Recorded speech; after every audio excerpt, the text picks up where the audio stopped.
Hello friends, সকলকে রত্নাস কিচেনে স্বাগত। আজকে আমি বানাবো, এটা হচ্ছে লতি।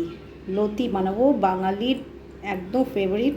যারা বাঙালি প্রত্যেকে কিন্তু এটা ভীষণ ভালোবাসে। এটা নানা রকমভাবে বানানো যায়, তবে আজকে আমি বানাবো রসুন বাটা আর পেঁয়াজ দিয়ে।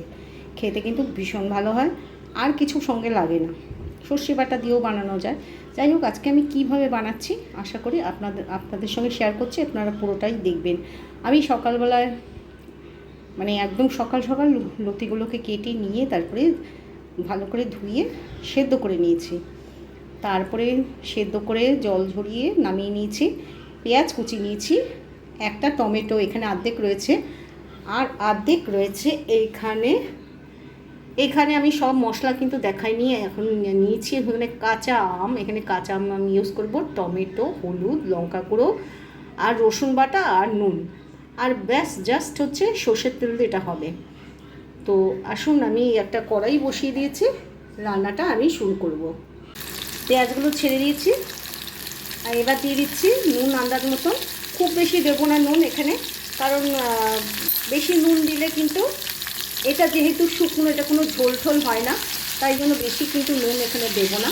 একটু পেঁয়াজটা নাড়াচাড়া করে নিচ্ছি। তারপরে দিয়ে দেবো টমেটো দিয়ে দিচ্ছি। আর বন্ধুরা, আমার এই ছোট্ট কড়াইতেই আমি রান্নাটা করছি। এই কড়াইতে সাধারণত আমি লুচি ভাজি, তো আজকে ভাবলাম এটার মধ্যে একটুখানি মানে লতিটা রান্না করে দেখি।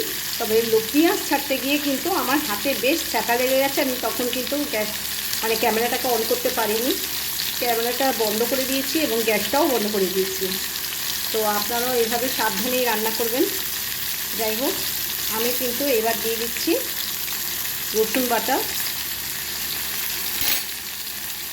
আর দিয়ে দিচ্ছি লতিটা একটুখানি নাড়াচাড়া করতে হবে। লতিটা দিয়ে দিচ্ছি, দিয়ে একটু ভালো করে নাড়াচাড়া করব। নুন কিন্তু আমি দিয়ে দিয়েছি, হলুদ আর লঙ্কার গুঁড়ো এগুলো আমি একটু পরে দিচ্ছি। আমি একটা ঢাকা দিয়ে দিয়েছিলাম, তাতে কিন্তু টমেটো মজে গেছে, আর রসুনটাও আমি একটু নাড়াচাড়া করে দিয়েছিলাম। এবার দিয়ে দেবো হলুদ, কাঁচা আম আর হচ্ছে লঙ্কার গুঁড়ো। আপনারা চাইলে এখানে কাঁচা লঙ্কা বেটেও দিতে পারেন, তবে আমি কাঁচা লঙ্কা বেটে দিইনি, গোটা দিয়েছি। আর এখানে আমটা দিলে একটা মানে টক টক ভাব হবে, খেতে কিন্তু ভীষণ ভালো লাগবে।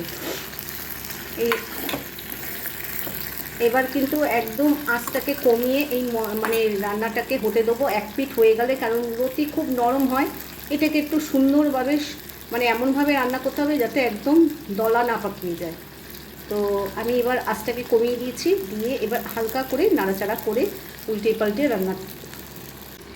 আমি আঁচ কিন্তু কমিয়ে দিয়েছি। দেখুন রান্না কিন্তু হচ্ছে, কিন্তু একদম গলে মানে ঘাটা ঘাটা হয়ে যাচ্ছে না। গলে গেলে কিন্তু দেখতে ভালোও লাগে না, কাউকে পরিবেশন করলে ওটা বাজেই লাগে দেখতে।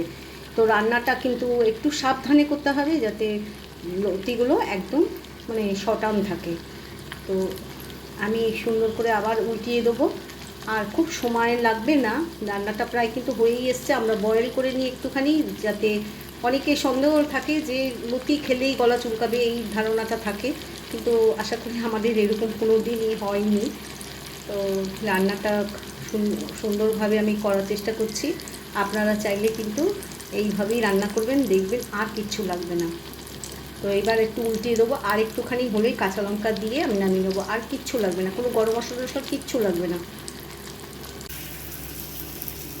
আমি আঁচ কমিয়ে কমিয়ে রান্নাটা কিন্তু প্রায় কমপ্লিট করে ফেললাম। এবার কিন্তু দিয়ে দেবো কাঁচা লঙ্কাটা দিলে আরও বেশি দিলে বেশ ভালো হয়, তো আমি অল্পই দিলাম।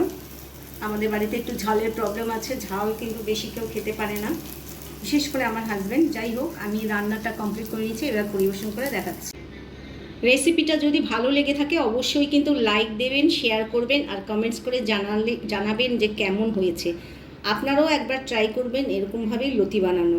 ভালো থাকবেন, সুস্থ থাকবেন, আর সবাইকে ভালো রাখবেন, আর সাবস্ক্রাইব করতে ভুলবেন না। বাই।